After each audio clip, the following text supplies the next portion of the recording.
저희 교회는 13년 동안 사우스 다코타에 있는 인디안 보호구역 네이티브 아메리칸 레저베이션으로 단기 선교를 갔었습니다. 네이티브 아메리칸들이 세운 그 교회는 주변의 다른 교회들보다 굉장히 힘들었습니다. 네이티브 아메리칸들이 기독교에 대해서 반감이 많이 있었고 미국 교회들에서 많이 아웃리치를 했지만 잘 받아들여지지 않았기 때문입니다. 그런데 저희들이 갔을 때 저희들이 모습이 더 친근해서 그런지 아이들도 그리고 결국에는 어른들도 저희들을 더 친숙하게 받아들이기 시작해서 그곳에 우리가 계속 갈 수 있었습니다. 그런데 지난 이제 3년 전부터 팬데믹으로 인해서 그 선교가 완전히 중단됐고 3년이 지나면서부터 여러 가지로 그 사이에 교회도 여러 가지 사정이 어려워졌기 때문에 다시 그곳으로 돌아간다는 것이 불가능할 것처럼 느껴졌습니다. 지금 누가 누굴 도울 형편이 아니라고 엮여졌기 때문입니다. 그런데 때마침 총회에서 미션 TFT라는 팀을 구성을 하면서 선교지의 선교사님들과 또 감독님 그리고 저와 선교국장님 이렇게 모여서 어떻게 하면 선교지와 교회 목회를 더 이어갈 수 있을까? 단지 후원을 받는 사람과 후원하는 자가 아니라 같이 더 긴밀하게 연결되어서 함께 선교를 할 수 있을까? 이것에 대한 비전을 나누다가 샘플로 시도하게 된 곳이 바로 저희가 계속 갔던 이 사우스 다코타라는 곳과 몽골의 울란바토르로 가는 것으로 결정을 하게 됐습니다.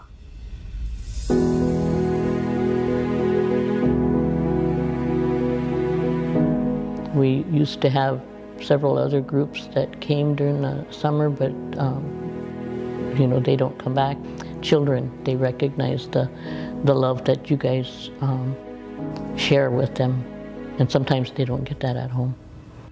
The kids look forward to seeing you guys coming. Like yesterday when we picked up the kids, even that one little child that couldn't come, he said, I remember them, from 3 years ago. He remembers the group that came and shared with them, and it's made an impact on his life. They do remember, and he said that he liked coming to the church when you guys were here. And that little one that was with him, the little brother, he was crying yesterday when we were serving hot dogs. Remember him? He was crying. And I went over and talked with him. I asked what was the matter. He said, I want to go to church.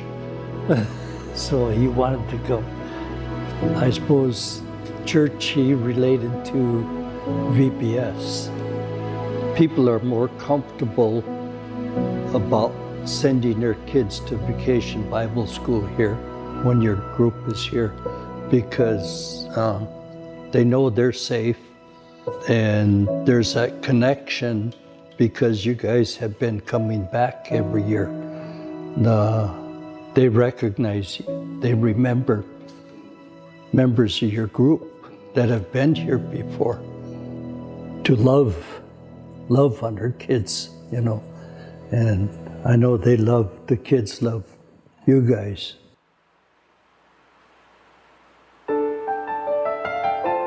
So many people, young people die because of drugs or just anything, just suicide. I just want to be able to be that change for my community, my reservation, just to help my people.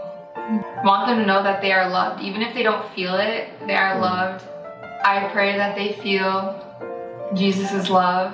I pray that they get through their hard times, knowing that they're not alone. Through their toughest battles, that God is always going to be with them.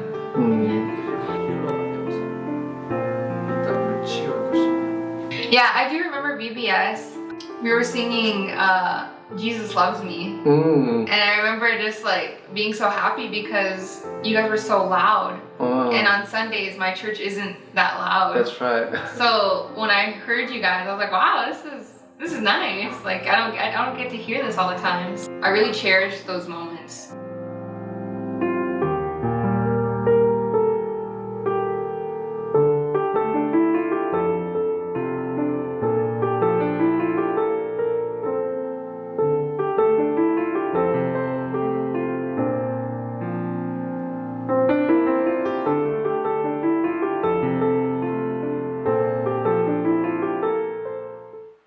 이번에 또 몽골에 방문하면서 정말 기뻤던 것 중에 하나가 그곳의 청년들과 함께 같이 단기 선교를 또 가게 됐는데, 그곳에서 10시간 정도 떨어져 있는 곳에 가서 같이 또 먹고 자고 하면서 마치 하나의 교회인 것처럼 같은 티를 입고 또 아이들 사역을 했습니다.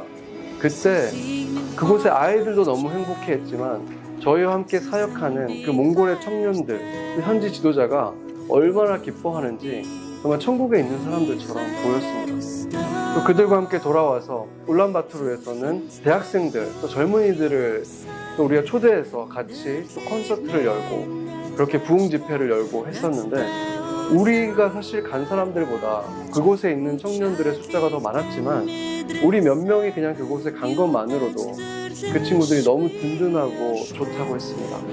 그래서 또 여름에도 오라고 하고 함께 있는 시간을 저희도 기뻤고 그들도 너무 기뻐하는 것을 저희가 확인하고 경험했습니다.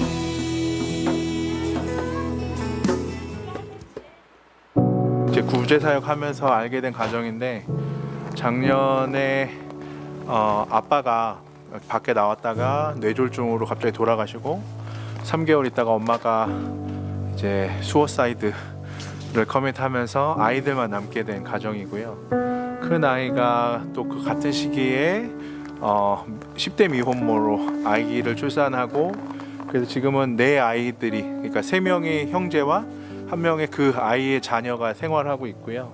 여자아이들 같은 경우는 특별히 더 보호가 필요하기 때문에 정기적으로 여러 사람들이 방문할 수 있도록 계속 연계해주고 있는 가정들이고요.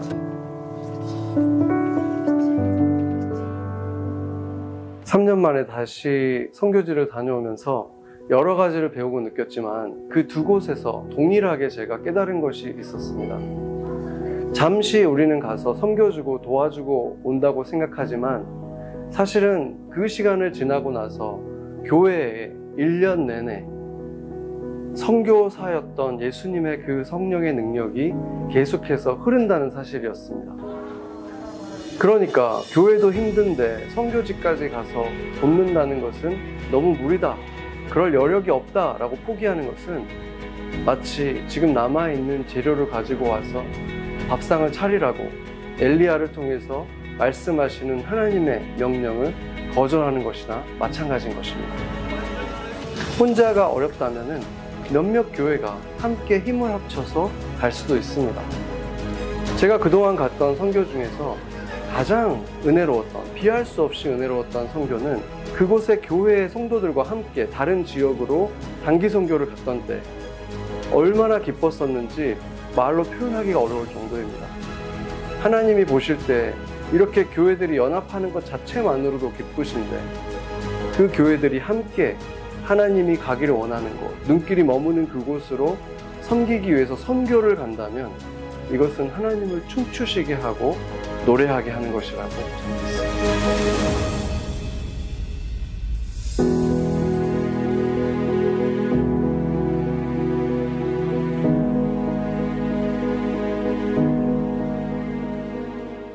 그 산호세로 저희 이제 우리 교회가 속해 있는 이 한인 총회 모임이 있거든요. 1년에 한 번씩. 거기에서 이제 교회들이 다 많이 힘든데 이제 그 힘든 것을 이길 수 있는 방법이 뭔가를 더 덜하고 더 줄이고 이게 아니라 진짜 우리는 뭘 해야 되는가에 대해서 생각해 보자라는 그 의미에서 영상을 이렇게 만들게 된 거죠. 예.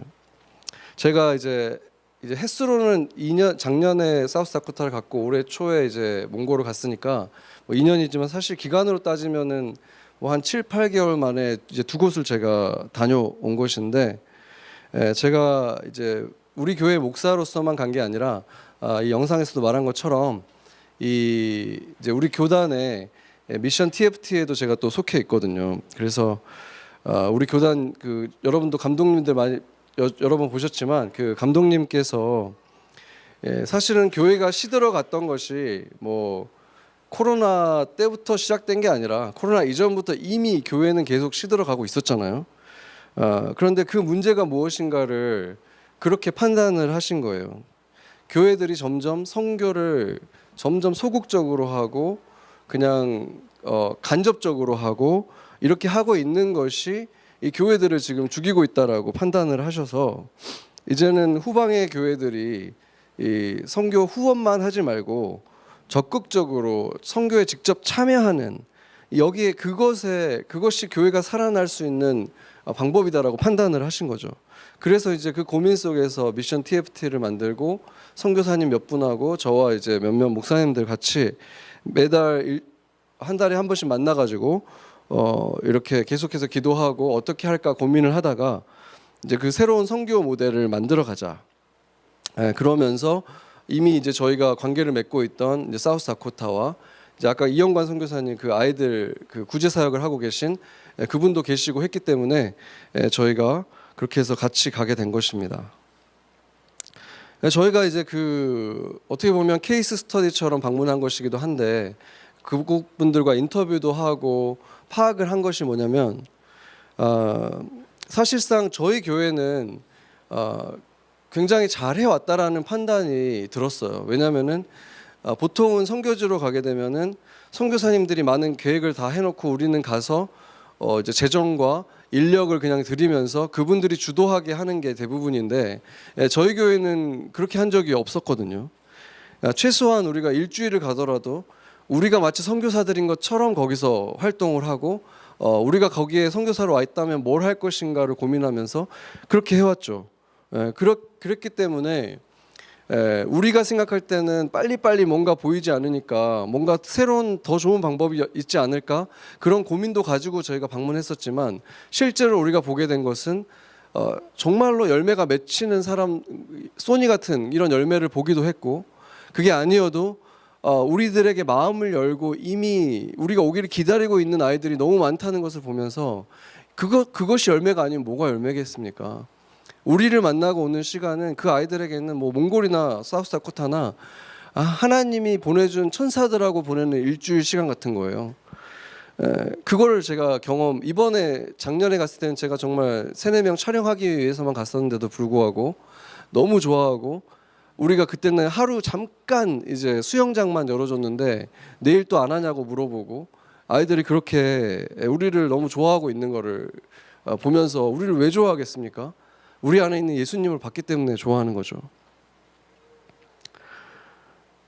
그래서 그곳에서 계속해서 그 한 영혼을 정말 오랫동안 인내하면서 기다리고 찾아오면 또 양육하고 하는 이런 선교사님, 목사님들도 당연히 필요하지만 이렇게 누군가가 정기적으로 방문을 해서 그 있는 시간 동안 정말 예수님이 계시면 사랑해 줄 것 같은 그런 모습으로 그런 마음으로 사랑해주고 오는 이런 단기 선교팀도 너무 필요하다는 것을 다시 한번 느꼈고 그것이 우리의 결론이었습니다. 그런데 그동안 우리 기독교가 어떻게 변해왔는지를 보면은 많은 선교 단체들이 생긴 건 좋은 거예요. 그런데 그렇게 전문적인 단체들이 생기니까 교회는 그냥 후원만 하는 쪽으로 점점 변해가는 거예요. 교회 안에서도 전문적인 사역자들, 전문적인 뭐 커뮤니케이터들, 또 교육자들을 이렇게 계속 하이어하니까 그런 사람들이 더 잘하잖아요, 당연히. 그러니까 그런 사람들에게 그냥 후원을 해주고 그 사람들이 다 사역을 하게 하는 식으로 교회도 바뀌어가고 선교도 바뀌어가고 점점 그렇게 돼가는 거예요. 나머지 성도들은 다 그냥 거의 그냥 후원만 해주는 후원자로서만 존재하게 되는 이렇게 되는 거죠, 점점. 그러다 보니까 직접 예수님의 마음을 가지고 한 영혼이라도 가서 손을 잡아주고 예수님이 사랑한다는 말 한마디 해주고 미소 지어주고 안아주고 하는 일들을 성도들은 거의 안 하게 된 상황이 지금 펼쳐져 있었던 것입니다. 그것과 기독교가 점점 힘을 잃어가는 것과 무관하지 않다는 거예요. 코로나 이전에도 미국과 한국에 자칭 크리스찬이라고는 하는데 교회를 안 나가는 사람들이 어마어마하게 늘었었어요. 코로나 이전에 이미 한국에서는 25%의 크리스찬들이 자기 크리스찬이라고 말하는 사람 중에서 4분의 1이 교회를 출석하지 않고 있었어요. 코로나는 그냥 그거를 훨씬 급속하게 가속시켰던 것 뿐이지 그 일은 이미 시작됐었다는 거예요. 당연히 그 결과가 어떻게 되겠습니까? 지금은 이미 그냥 작년에 평균을 낸 거, 올해는 더 할 수도 있어요. 작년에 교단들마다 평균을 냈을 때 교회 재정과 멤버십 숫자, 그 교인들의 숫자가 평균 교회마다 40%가 줄었다는 거예요. 40%면 거의 절반이잖아요. 그리고 전 세계에 그 최근 교회 성장의 어떤 모델이었고 꽤 오랫동안 80년대부터 전 세계의 모든 교회들이 그 교회를 따라했다고 봐도 무방한 윌로우 크릭 교회는 40%가 아니라 50%가 감소했습니다. 재정과 그 성도들이 숫자가 50%가 감소했고 결국에는 작년 10월인가 그 교역자들, 목사들과 교회에 일하는 사람들의 30%를 감원을 시켰습니다. 안 그러면 교회 문을 닫아야 되기 때문에 어쩔 수 없는 선택이라고 발표를 했어요. 교회가 살아남기 위해서 이제 할 수 있는 길은 계속 뭔가를 줄이는 것밖에 안 남아 있는 거예요. 후원하던 것들도 계속 줄이겠죠. 후원하는 선교사님들도 줄이겠죠. 계속 줄일 수밖에 없어요. 조금이라도 이 가뭄의 시기를 어떻게든 버텨나가려면은 줄이고 줄여가지고 어떻게든 이 시기만 좀 넘어가 보자 하는 그런 마음으로 할 수밖에 없겠죠. 당연한 선택입니다. 그런데 이런 상황에서 우리 선교 갑시다. 우리 선교하러 갑시다. 이렇게 말하면은 너무 이 몽상가인가? 너무 비현실적인 사람들이다라고 생각할 수밖에 없겠죠. 그런데 제가 이 영상을 같이 준비하고 또 인터뷰를 준비하면서 제 마음속에 갑자기 떠올랐던 말씀이 있었어요. 그게 열왕기상 17장에 나오는 사르밧 과부의 이야기였습니다. 여기 보면은 이 시돈 이 지역이 아주 가뭄이었어요. 그래서 정말 먹고 살 길이 없어서 점점 사람들이 굶어 죽어가는 그런 상황이었습니다. 근데 그런 때 지금 하나님이 엘리야에게 그곳에서 한 과부를 만나서 그 사람에게 음식을 차려오라고, 밥상을 차려오라고 시키라는 거예요. 얼마나 황당합니까? 그렇지만 엘리야가 용기를 내서 그곳에서 한 사람을 만났고 그 과부에게 나를 위해서 밥상을 차려오시오 이렇게 얘기를 한 거예요. 근데 이 여인이 얼마나 황당하겠습니까? 그래서 얘기하는 거예요. 내 지금 밀가루통도 지금 다 떨어졌고 기름병도 지금 얼마 안 남았는데 지금 그게 얼마나 조금밖에 없으면은 나뭇가지 2개 가지고 때울 수 있는 만큼밖에 음식이 안 남았어요. 그거 가지고 우리 먹고 지금 죽으려고 그래요. 이렇게 얘기를 하는 거예요. 기분이 나쁘다는 거죠. 지금 굶어 죽게 생겼는데 당신을 위해서 지금 차려오라는 게 말이 됩니까? 내 어린 아들이랑 나랑 이거 먹고 그냥 죽겠습니다. 지금 이 얘기를 하는 거예요.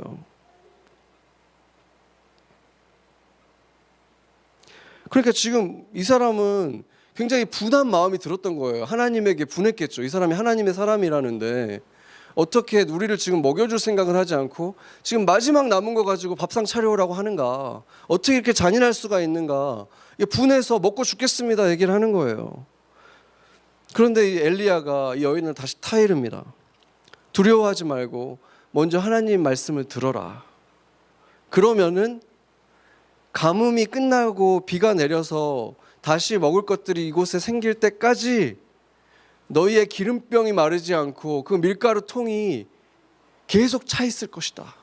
이렇게 엘리야가 얘기를 한 거예요. 그런데 그 약속을 들었다고 해서 이 사람이 갑자기 기분이 좋아져가지고 할 수 있었겠습니까? 실제로 눈에 보이는 거는 바닥에 다 보이는 그 통과 기름병도 지금 뭐 흔들어도 뭐가 있지도 않은데 그리고 지금 배고파가지고 허기져가지고 지금 지쳐있는 아이가 있는데 지금 이것도 뭐 지금까지 배불리 먹다가 이거 남은 거겠습니까? 어떻게 해서든 버텨보려고 어떻게 해서든 버티기 위해서 하루에 한 끼 먹고 자기는 먹지도 않고 이렇게 버텨가지고 지금 이거 남아있는 거잖아요. 그런데 이 여인이 그 순간에 이거 가지고 만들어서 바치는 거예요. 엘리야에게. 그리고 나서 여러분이 잘 아는 놀라운 일이 일어났습니다. 열왕기상 17장 16절을 보면 같이 한번 읽어보겠습니다. 17장 16절 같이 읽겠습니다.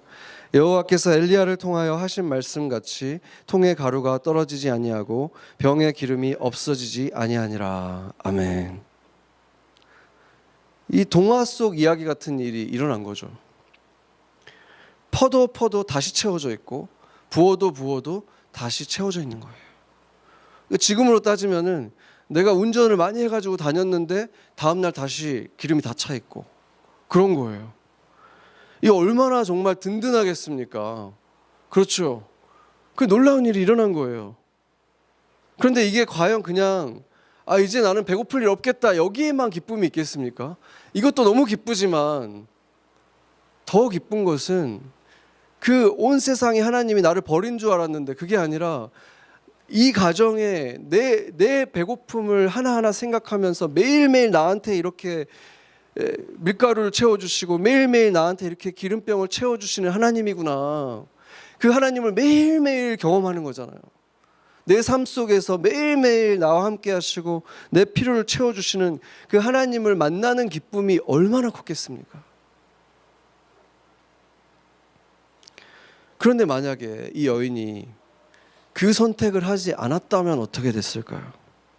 자신의 원래 계획대로 저는 이거 가지고 버틸 수 있는 만큼 버텨보겠습니다. 마지막 이거 먹고 배고프면 그냥 죽겠습니다 하고 마지막으로 자기를 위해서 그냥 떡을 만들어 먹었다면 어떻게 됐겠습니까? 그렇게 인간적으로 상식적으로 옳은 판단을 내려서 상식적인 행동을 했다면 한 끼는 먹었겠죠. 그리고 그게 끝이었을 겁니다. 여기에서 나오는 하나님이 하시고 싶었던, 하나님이 보여주고 싶었던 그 기적은 경험하지 못했을 거예요. 제가 여름과 겨울 1년이 채 되지 않는 시간 동안에 이 두 곳을 다녀오면서 확신하게 됐습니다. 지금 미국이나 한국이나 교회가 너무 어렵고 기독교가 정말 이러다가 없어지는 거 아니야? 기독교가 정말 이렇게 사라지는 거 아니야? 이런 이 존재 자체에 대한 두려움을 느낄 만한 그런 상황이 되어 있습니다.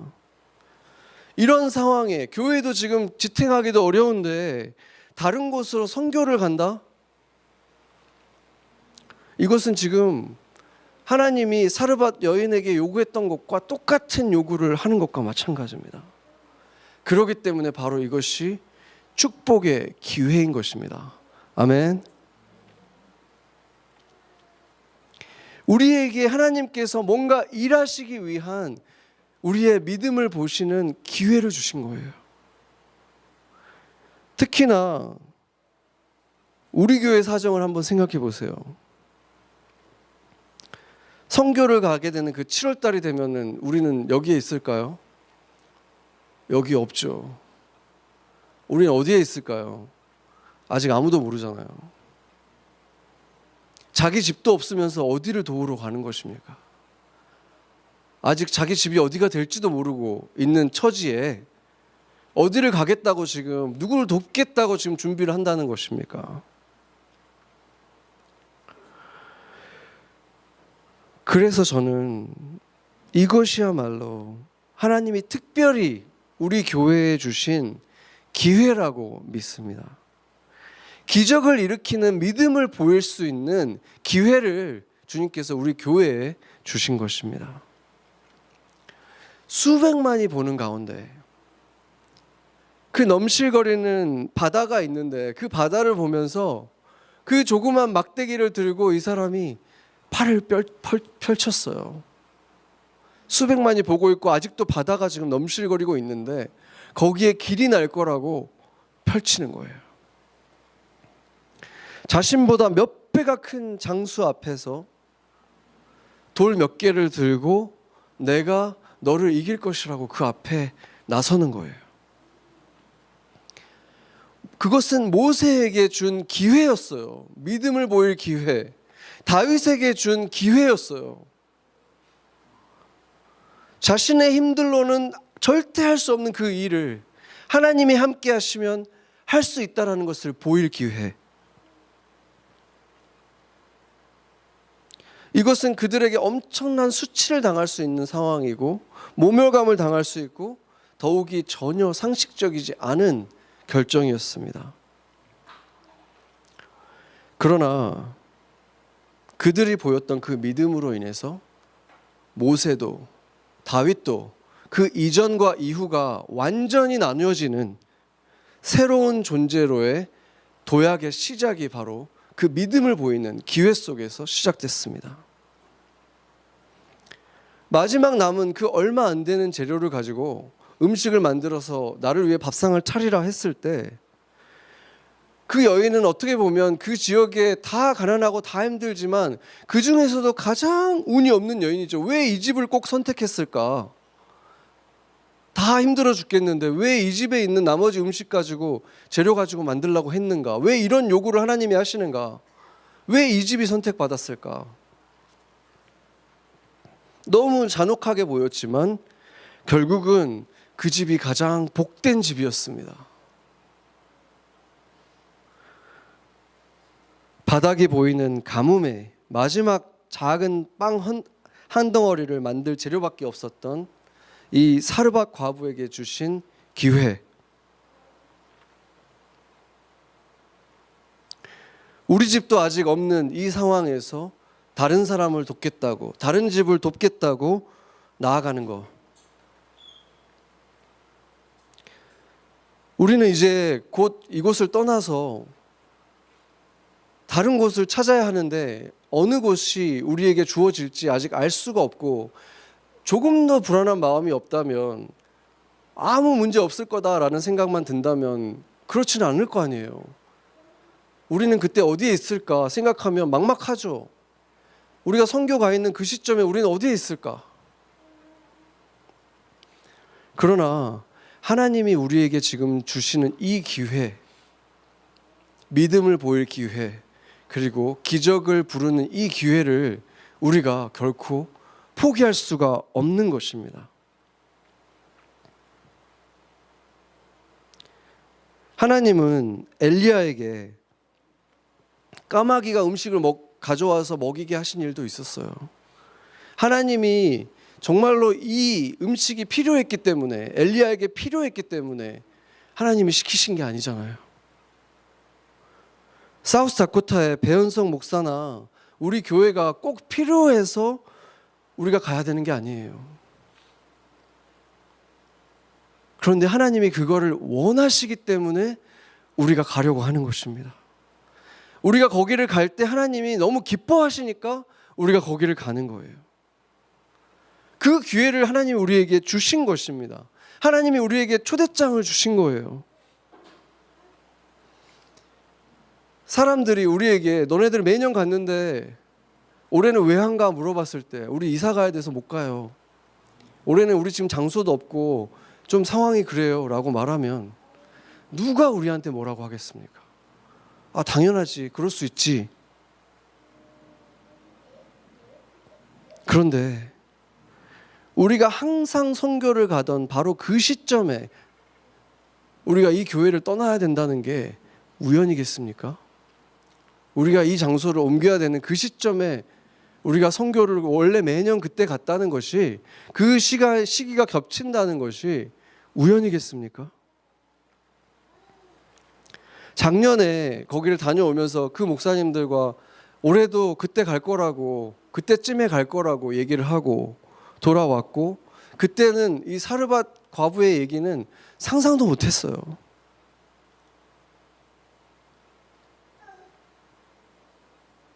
그런데 이번에 이런 상황들이 벌어졌을 때 이게 우연이 아니라는 확신이 들었습니다.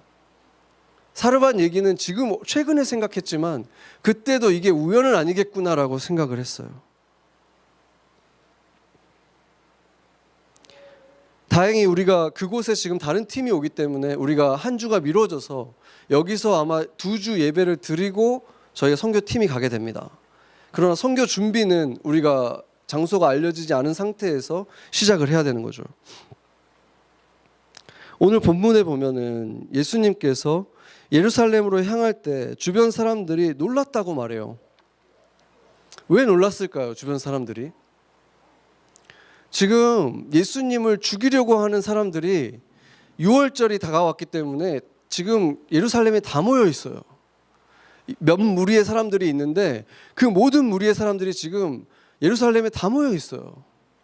그런데 그곳으로 지금 예수가 가겠다고 하니까, 그 길을 가니까 마음이 다 불편해진 거예요.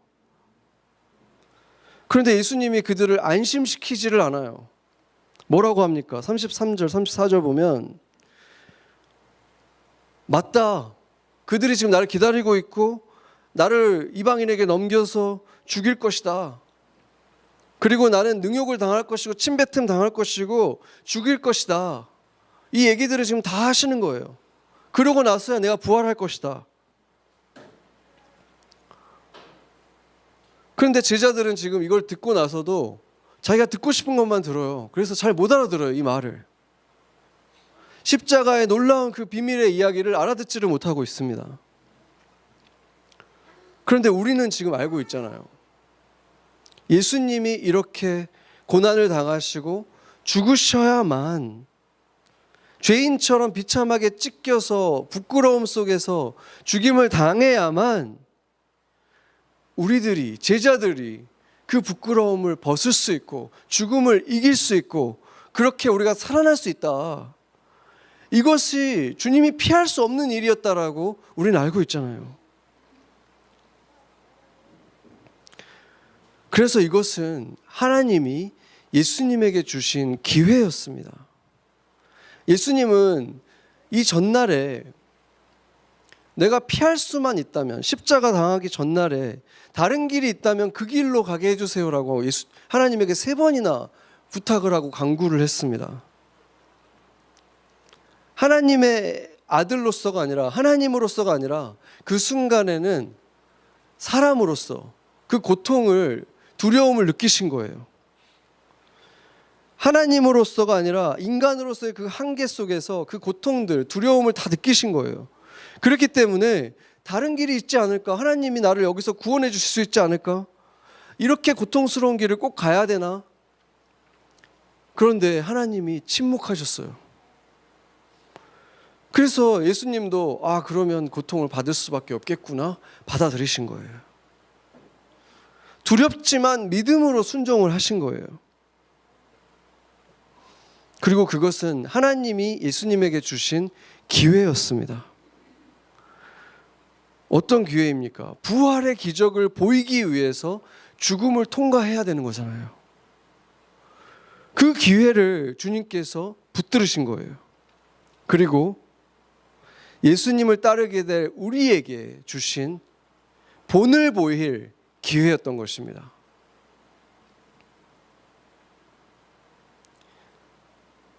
비현실적으로 고통스러운 일을 지나가야 되고 꼭 하지 않아도 되는 일을 하나님이 하시기를 원하는 것을, 그것을 지났을 때만 줄 수 있는 은혜가 있고 축복이 있기에 너희의 상식에 맞지 않아도, 이해가 되지 않아도 하나님이 기뻐하시면 그 길을 가는 것이 옳다라는 것을 보여주시는 기회로 주님께서 보여주셨습니다.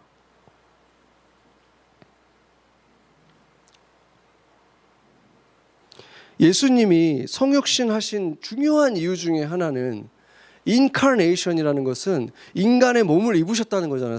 하나님이. 그것은 예수님처럼 살으라는 의미였습니다.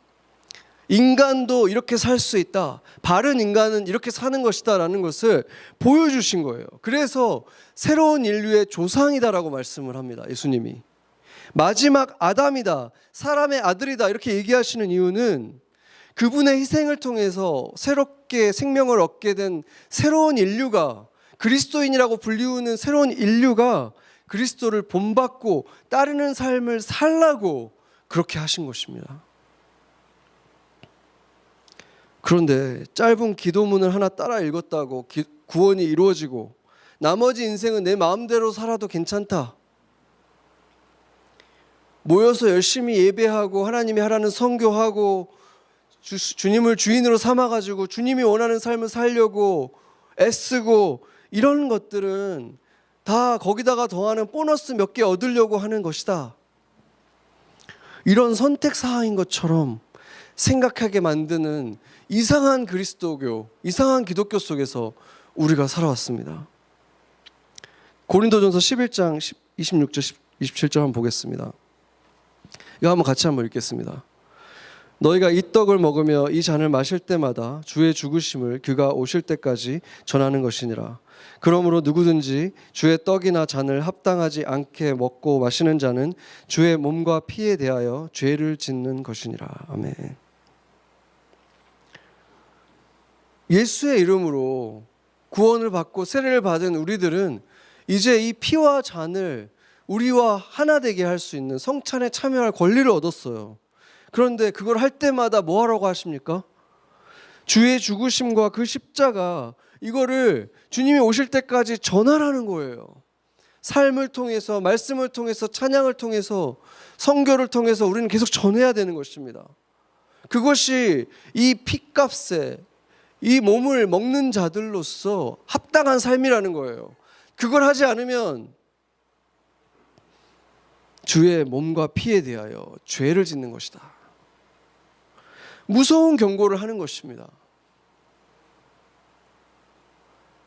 마지막에 회개하고 구원받을 수도 있겠죠. 그러나 그의 삶은 이렇게 계속 죄를 짓는 삶을 살게 된다는 것입니다. 그리스도가 행한 대로 우리가 다 할 수는 없어요. 그리스도가 지신 십자가를 우리가 지실 수는 없어요. 그러나 내가 질 수 있는 십자가가 있다고 말씀을 하셨습니다. 내가 감당해야 할 십자가가 있습니다. 그거를 감당할 때 그게 우리의 삶이 무거워지는 게 아니라 가벼워지는 거예요. 내가 합당하게 살아간다는 그 자유함이 거기에서 오는 거예요. 주님 안에서 자유해지는 거예요. 주님과 동행하고 주님이 기뻐하는 삶을 산다는 것이 내 안에 그 기쁨과 확신이 있기 때문에 자유해지는 거예요.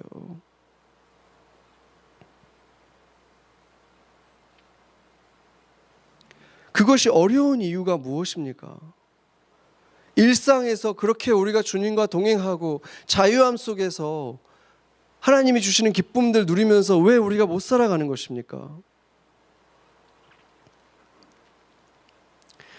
매분 매초 업데이트 되는 상황들을 우리가 계속 보게 되니까 기적이 너무 일어나기 어려운 시대를 우리가 살아가고 있습니다. 비행기 공항에 누가 도착하는 것을 데리러 가도 예전에는 몇 시에 온다 그러면 그냥 그 시간에 가는 거예요. 근데 지금은 앱에서 다 나오잖아요. 딜레이 됐다, 빨리 도착한다, 다 나오잖아요. 기적이 일어날 공간이 점점 없어지는 거예요. 아이들도 지금 어디 있는가 애플 태그 넣어놓으면 어디 있는지 다 나오고, 내 가족이 지금 애플 워치 차고 있으면 심장 박동이 지금 건강한가 안 한가까지도 실시간으로 모니터링이 다 되는 거예요. 기적이 일어날 공간과 틈이 점점 없어지는 시대를 살아갑니다. 이 모든 것들이 그냥 가만히 하늘을 바라보고 하나님을 생각하고 하나님이 나를 어떻게 바라보시는지 하나님 안에서 묵상하고 이럴 시간들이 없어지는 거예요. 그러다 보면은 우리의 이 짧은 인생이 사실은 나그네의 인생이고 나그네로 이곳에 우리는 존재하는 것이고, 사실 우리는 이곳에 단기 선교로 와 있다는 그 진리를 깨닫지도 못하고 그 진리가 그냥 파묻혀버리는 삶을 살게 되는 것입니다.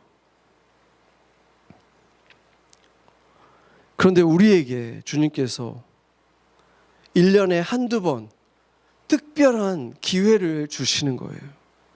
눈을 가리운 비늘이 벗겨지고 귀를 막고 있던 것들이 뚫어지는, 마음에 하나님만 가득 채운 채로 며칠이라도 보낼 수 있는 그 기회를 지금 하나님이 우리에게 주시는 거예요. 매일매일 기적이 없이는 내 힘으로는 할 수 없는 일들을 감당하면서 하나님이 해주셔야 되는 일들 속에서 매 순간 기도하면서 사역하는 그 시간들을 하나님이 우리에게 지금 주시고 있는 거예요. 기회로. 여러분 각자 상황은 다 다르지만 여러분 중에 아마 선교를 갈 만큼 여유가 있는 사람은 하나도 없을 거예요. 가지 않는다고 해도 누가 뭐라고 말할 수 없는 괜찮은 이유들이 충분히 다 있을 거예요. 너무 바쁘고 이것도 있고 저것도 있고 충분히 이유들은 있을 거예요. 안 가도 되는 이유들이. 그런데 여유는 없어도 작은 빵 한 덩어리 만들 힘이 있다면 그 마지막 힘으로 주님께서 지금 달라고 하는 작은 떡을 한번 만들어서 드려봅시다. 사르밧의 여인처럼 어떤 일이 일어나는지, 나의 신앙에 어떤 일이 일어나는지, 나의 일상에, 나의 가정에 어떤 일이 일어나는지, 또 이 교회에 어떤 일이 일어나는지,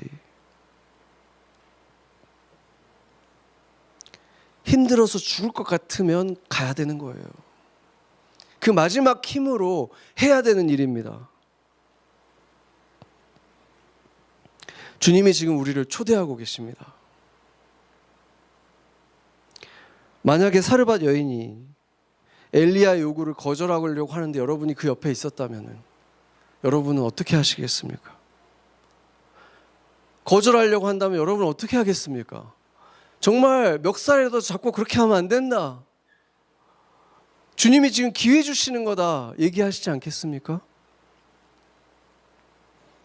마지막 재료로 주님께 드려라 얘기하시지 않겠습니까? 그게 지금 제 심정이에요.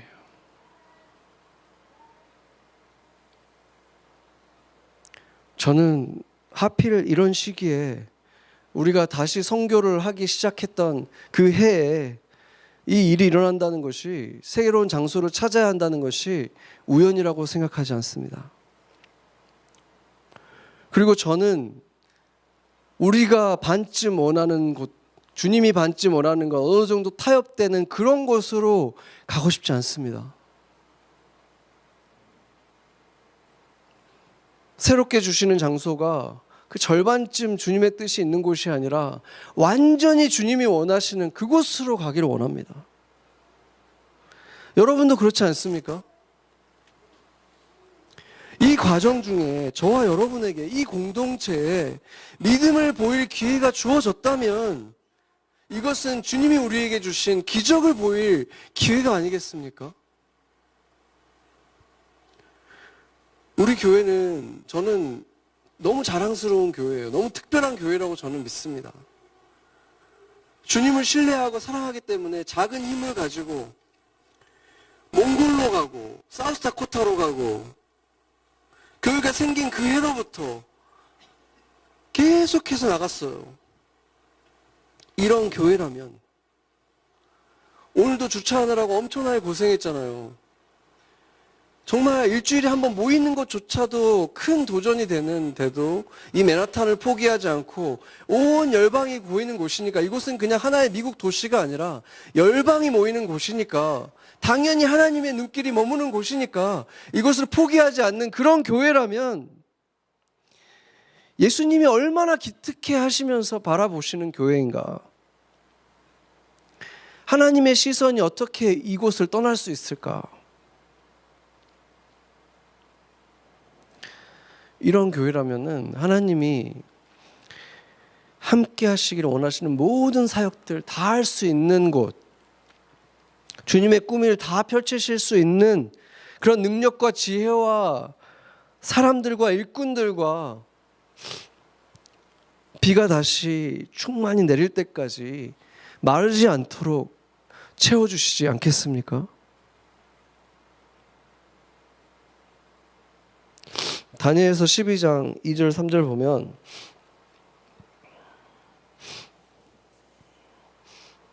영생을 받는 자가 있고 부끄러움을 당하는 자가 있고 지혜 있는 자가 있고 또 그 가운데에서 많은 사람들을 옳은 대로 돌아오게 하는 자, 주께로 돌아오게 하는 자가 있다고 말을 하고 있습니다. 저는 저와 여러분이, 제 꿈이 아니라 주님의 꿈은 저와 여러분이 별과 같이 영원토록 빛나는 많은 사람들을 옳은 대로 데려온 사람들, 그런 교회 되기를 원한다는 확신을 가지고 있습니다.